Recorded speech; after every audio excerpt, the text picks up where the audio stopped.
खबर 1 मिनट देख रहे हैं आप। आपके साथ मैं हूं शिप्रा झा। इस बुलेटिन में हम आपको दिखाते हैं हर खबर की पूरी विश्लेषण सिर्फ और सिर्फ 1 मिनट में। तो चलिए शुरू करते हैं खबरों का सिलसिला।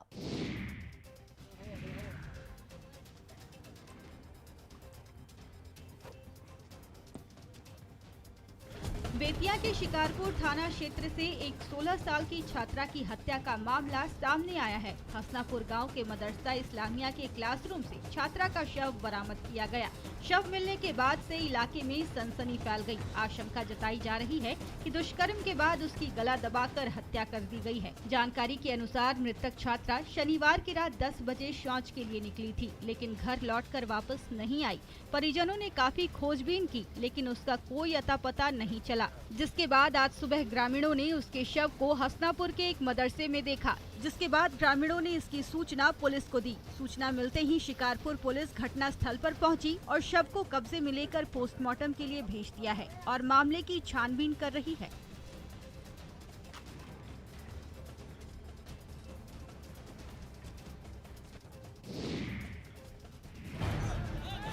मुजफ्फरपुर के अहियापुर थाना क्षेत्र के बाजार समिति के समीप ट्रक चालकों से लूटपाट की घटनाएं थमने का नाम नहीं ले रही है। शनिवार की देर रात बदमाशों द्वारा बाजार समिति में जम्मू कश्मीर से फल लेकर पहुंचे चालक से चाकू के बल पर फिर से लूटपाट की गई।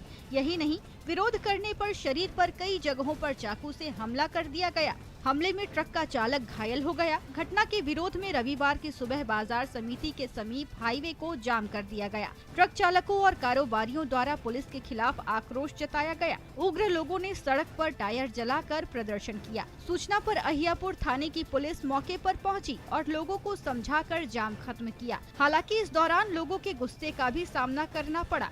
स्थानीय लोगों का आरोप है कि लगातार बाजार समिति में ऐसी घटनाएं हो रही है, मगर पुलिस की तरफ से कोई कार्रवाई नहीं की जाती, जिसका नतीजा है कि बदमाशों के हौसले बुलंद है।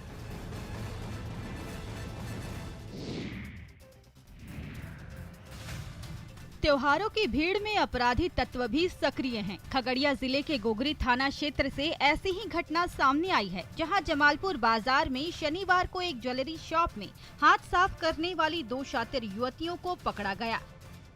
सोने के जेवरात चुराने वाली युवतियों के पकड़े जाने की खबर लोगों को हुई तो ज्वेलरी शॉप के बाहर भीड़ इकट्ठा हो गई। मौके पर पहुंची पुलिस ने दोनों युवतियों को महिला पुलिस के साथ पूछताछ के लिए थाने ले गई। खरीदारों की भीड़ का फायदा उठाते हुए 2 युवतियां पहले जमालपुर बाजार के कन्हैया ज्वेलर शॉप में गई और वहां से सोने का मांग टिक्का चुरा लिया। इसके बाद दोनों युवती सागर ज्वेलर शॉप में गई तो दुकानदार ने चोरी करते हुए रंगे हाथ धर दबोचा। कन्हैया ज्वेलर्स के संचालक ने बताया कि मेरी दुकान से भी दोनों युवती ने सोने का मांग टिक्का चुराया है। इसका प्रमाण दुकान में लगे सीसीटीवी कैमरे में कैद है।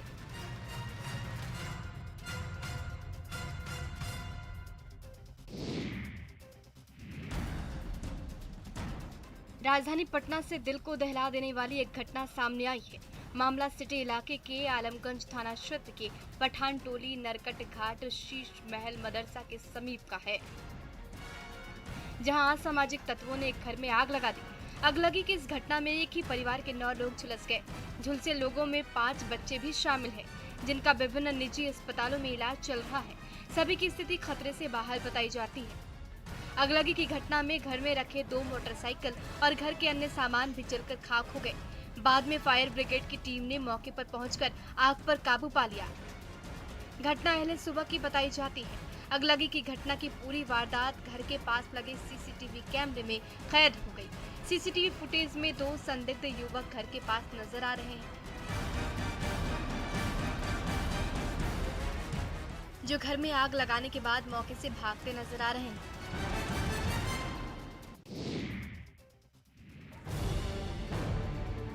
झारखंड की राजधानी रांची में भी अगलगी की घटना हुई है। बिजली विभाग की लापरवाही से बड़ा नुकसान सामने आया है। रांची के पुंदा गोपी इलाके में अगलगी में एलईडी लाइट का गोदाम जलकर पूरी तरह राख हो गया।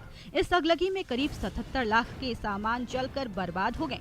आग लगने की वजह शॉर्ट सर्किट बताई जा रही है। स्थानीय लोगों के अनुसार इलाके में बिजली के खंभे नहीं हैं और बिजली के तार ऐसे ही मोहल्ले में झूलते रहते हैं। बताया जा रहा है कि मोहल्ले में एक ट्रक आ रहा था और इसी दौरान वो ट्रक बिजली के तार से उलझ गया, जिसके बाद ये घटना हुई। 4 घंटे की कड़ी मशक्कत के बाद फायर ब्रिगेड ने आग पर काबू पाया।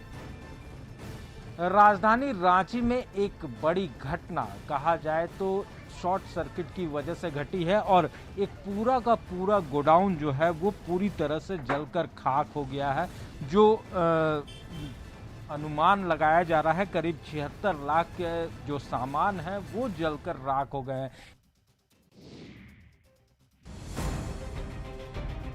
अररिया के बसमतिया का उज्बेकिस्तान कनेक्शन सामने आया, जिसके बाद ये सवाल उठ रहे हैं कि वो तीसरा शख्स कौन है जो सरोज और इस्माइल को गाइड कर रहा था। ये सवाल इसीलिए कि 3 विदेशी युवतियों को बिना दस्तावेज के भारत में एंट्री मामले में जिन 2 युवकों को गिरफ्तार कर जेल भेजा गया है, उनमें मोहम्मद इस्माइल और सरोज शाह के घर जब न्यूज 18 की टीम पहुंची तो नई कहानी सामने आई। एक तरफ जहां इस्माइल के परिजन सरोज को दोषी बता रहे हैं, तो सरोज के परिजनों का कहना है कि इस्माइल ने सरोज को कहा कि नेपाल चलो अपनी साली से मिलवाते हैं। इसके बाद वो सरोज को नेपाल के इनवरा ले गया और दोनों ने शराब पी और फिर उन 3 विदेशी लड़कियों के साथ 900 रुपए में एक ऑटो किराए पर लेकर अररिया आने लगे, लेकिन पत्थरदेव एसएसबी ने कार्रवाई कर दी। सवाल ये कि इन दोनों लड़कियों को गाइड करने वाला और निर्देश देने वाला वो तीसरा शख्स कौन था, क्योंकि इस्माइल के पास से पुलिस ने एक कैमरा लगा चश्मा भी बरामद किया है। एनजीटी की आपत्ति के बाद बिहार सरकार ने पटना समेत 6 जिलों में बालू घाट की होने वाली नीलामी पर रोक लगा दी है। सरकार का आदेश था कि जब तक घाटों की नीलामी का काम पूरा नहीं होगा तब तक बालू का खनन पूरी तरीके से बंद रहेगी, लेकिन राजधानी पटना में सरकार की नाक के नीचे दीघा घाट के बगल में जेपी सेतु के नीचे बालू का अवैध खनन जोरों पर जारी है और इसे देखने वाला कोई नहीं। ये हाल तब है जब जेपी सेतु से अधिकारी से लेकर मंत्री तक गुजरते हैं। दीघा थाना भी बगल में है, लेकिन किसी को भी ये तस्वीर नहीं दिख रही। जिस बालू के अवैध खनन में कई अफसर नप गए, उस बालू के खनन को लेकर माफियाओं में कोई खौफ नहीं है। भवन निर्माण चाहे निजी हो या सरकारी, बालू के बिना किसी का काम चलने वाला नहीं। अभी इसके खनन से लेकर वितरण तक की दोषपूर्ण व्यवस्था से बालू की किल्लत है। बालू माफिया से 60 गांठ पर 2 एसपी समेत दर्जनों पुलिस अफसरों का स्थानांतरण, निलंबन और जेल भेजने की कार्रवाई हो चुकी है। सैकड़ों माफिया भी जेल जा चुके हैं, लेकिन अवैध उठावा बंद नहीं हुआ।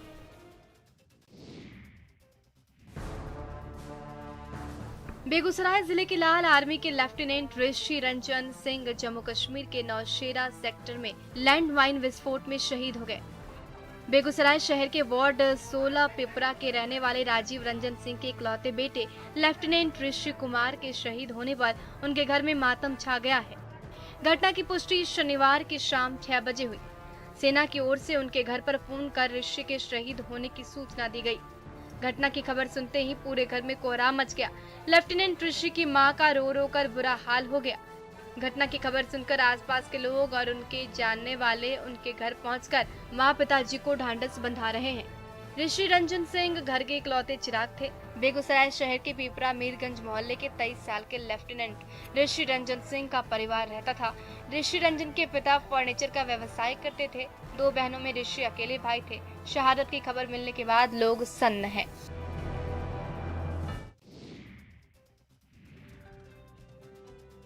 सरदार वल्लभ भाई पटेल की जयंती पूरे देश में मनाई गई। लौह पुरुष की जयंती के मौके पर पटना में जयंती समारोह का आयोजन किया गया। इस समारोह में राज्यपाल फागू चौहान, मुख्यमंत्री नीतीश कुमार, उप मुख्यमंत्री तारकिशोर प्रसाद समेत बिहार सरकार के कई मंत्रियों और अधिकारियों ने भाग लिया। इस मौके पर मुख्यमंत्री नीतीश कुमार ने कहा कि देश निर्माण में सरदार पटेल की भूमिका को याद रखने योग्य है।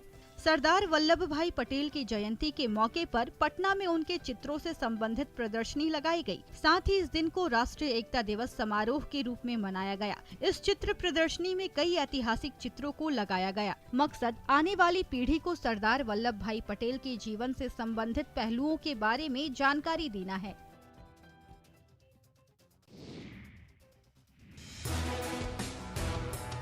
वैसे तो हर दिन पंचायत चुनाव के लिए लोगों का नामांकन जारी है। कई अपने परिवार में ही चाचा, भाई और गोतिया के खिलाफ चुनाव लड़ रहे हैं। लेकिन आरा में मुखिया पद के लिए रामापुर संदिया पंचायत में खड़ी प्रत्याशी के रूप में 2 महिलाएं चर्चा का केंद्र है। वजह है एक ही गांव में सास और पुतोह का एक ही पद के लिए खड़ा होना। नामांकन के बाद ब्लॉक से लेकर शहर के कोने कोने में इस बात को लेकर चर्चा है। लोगों में अभी से ही ये जानने की उत्सुकता है कि सास बहू पर भारी पड़ेगी या बहू सास पर। यही नहीं, इत्तेफाक कहिए या संयोग, प्रत्याशी का नाम भी एक है, लड़ने वाला पद भी एक है और परिवार भी एक। जी हाँ, सुनने में आपको अजीब सा जरूर लगेगा, लेकिन सच्चाई यही है। रामापुर सनरिया पंचायत में खड़ी कुसुम तिवारी अपनी चचेरी सास कुसुम देवी के खिलाफ चुनावी मैदान में इस बार किस्मत आजमा रही हैं। मजेदार बात यह है कि सास और बहू दोनों चौमुखी विकास की बात कर रही हैं।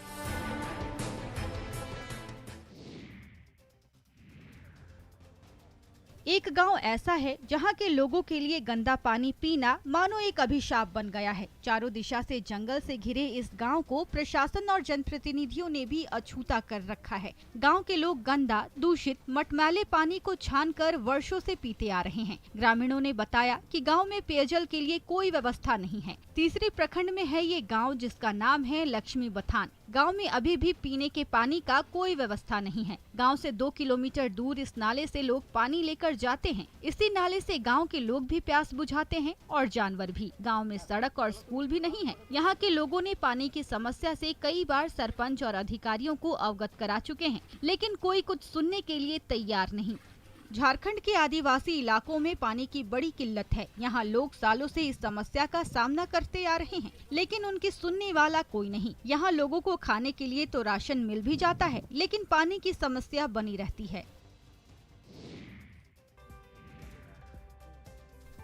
छठ महापर्व के लिए गंगा घाटों को तैयार करने का काम तेजी से चल रहा है। इनमें सबसे बड़े और बेहतरीन घाट के रूप में 3 जुड़वा घाट शामिल हैं। पहले जेपी सेतु के पूरब, दूसरा राजापुर पुल और पहलवान घाट, तीसरा कलेक्ट्रेट और महेंद्रू घाट। इन्हीं घाटों पर सबसे ज्यादा भीड़ लगती है। इन घाटों पर जाने के लिए 1.5 से 3 किलोमीटर तक पैदल चलना होता था, तब जाकर गंगा मैया के दर्शन होते थे। लेकिन इस बार गंगा में पानी होने की वजह से लोगों को पैदल भी कम चलना पड़ेगा। कुछ दिनों से गंगा के जलस्तर में लगातार कमी होने से लोगों ने राहत की सांस ली है। प्रशासन ने जेपी सेतु के पूरब और पश्चिम 3 किलोमीटर लंबा बेहतरीन घाट तैयार किया है। जेपी सेतु के नीचे पहली बार प्रशासन की ओर से सड़क बनाई गई है। पानी के अंदर बांस बल्ला लगाने का काम शुरू हो गया है।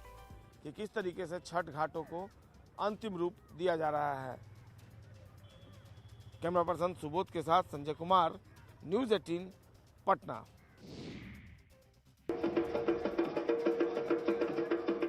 रायपुर में चल रहे 3 दिवसीय राष्ट्रीय आदिवासी नृत्य महोत्सव का समापन हो गया। इस नृत्य महोत्सव में झारखंड ने शानदार प्रदर्शन करते हुए विवाह संस्कार की श्रेणी और अन्य पारंपरिक त्योहार श्रेणी में अव्वल स्थान हासिल किया है। राष्ट्रीय आदिवासी नृत्य महोत्सव में विवाह संस्कार की श्रेणी में झारखंड को प्रथम स्थान मिला।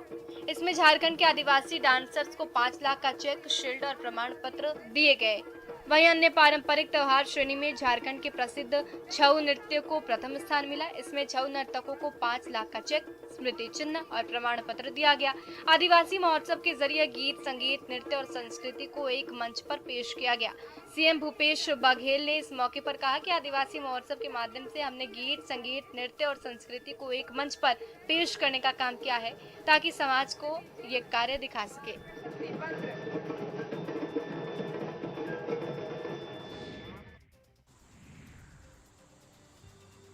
योग भारत की प्राचीन परंपरा का एक अमूल्य उपहार है। यह दिमाग और शरीर की एकता का प्रतीक है। मनुष्य और प्रकृति के बीच सामंजस्य है, विचार, संयम और पूर्ति प्रदान करने वाला है तथा स्वास्थ्य और भलाई के लिए एक समग्र दृष्टिकोण को भी प्रदान करने वाला है। हमारी बदलती जीवन शैली में योग चेतना बनकर हमें जलवायु परिवर्तन से निपटने में मदद कर सकता है। इन्हीं उद्देश्यों के साथ सिमडेगा में योग को बढ़ावा दिया जा रहा है। कोविड काल के कारण घरों में कैद बच्चों को तनाव दूर करने में मदद मिल रहा है। जिला योग एसोसिएशन ने प्रकृति की खूबसूरती के बीच योग करवाया। कलकल बहती ये सिमडेगा के बसतपुर स्थित शंख नदी है। यहाँ चारों तरफ मनोरम दृश्य के बीच बहती संगीतमयी जलधारा के साथ चट्टानों पर बैठकर बच्चे योग करते दिखे, जो कि प्रकृति सुंदरता के बीच एक अनोखी सुखद तस्वीर पेश कर रही है।